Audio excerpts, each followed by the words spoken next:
Nayantara Rai, and today I'm going to be talking to you about the telecom sector. It was the hottest sector today thanks to a cabinet decision on providing relief. I think enough has been spoken about how much trouble Vodafone Idea is in financially. Uh, it has a huge payout bill that it has to give, whether it is for like almost 58,000 crores for adjusted gross revenues, license fee, all of that. That figure is more than 1.5 lakh crore rupees. Today, the Union Cabinet has taken decisions with what it's hoping to do is give a new lease of life, dial in a new chapter for the telecom sector. There were fears that this would become a duopoly. And allow us to blow our trumpet. We at ET Now got it bang on target. We told you what what the cabinet was likely to discuss, and that is exactly what has happened. First of all, in true fashion of this government, all decisions are prospective, not retrospective.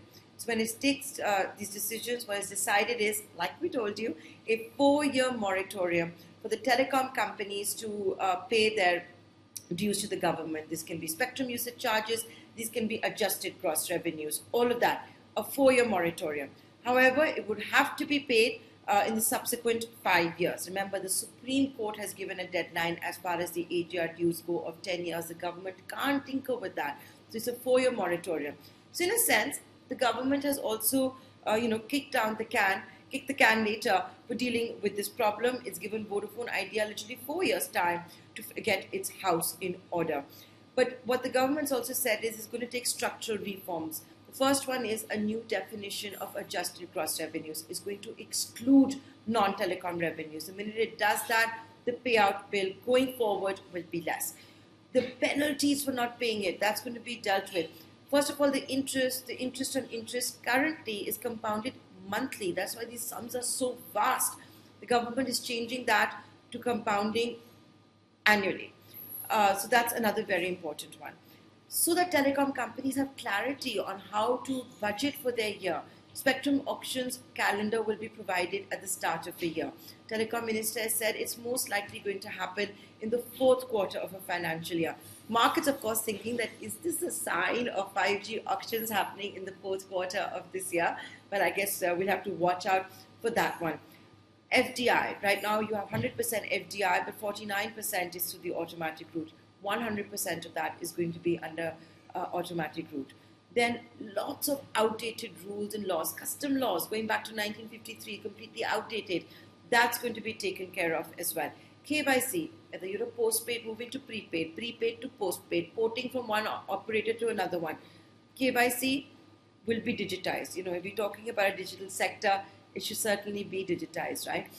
All of these decisions have been welcomed by all the telecom players, from a Mukesh Ambani to a Sunil Bharti Mittal to even a Kumar Mangalam Birla. Press releases have been issued. The stock markets gave Bharti Airtel the biggest thumbs up.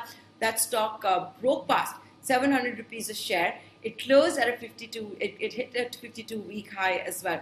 But the most important press statement, of course, has also come out from Vodafone Idea.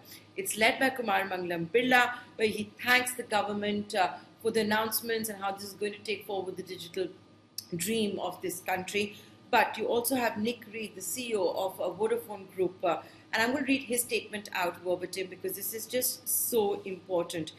He says, although the sector has struggled for many years, we expect that the government's constructive initiative announced today, along with the continued support of the Telecom Minister and Finance Minister, will be the beginning of a new era for India's digital ambitions and for Vodafone Idea's continued contribution to creating an inclusive, sustainable digital society. The operative word being continued contribution. There you go, ladies and gentlemen. 4 years later, let's see the kind of financial position Vodafone Idea will be in, because part of the cabinet decision also is, in case companies are unable to meet their dues, they will have no option. The government will have a choice in converting those dues to equity.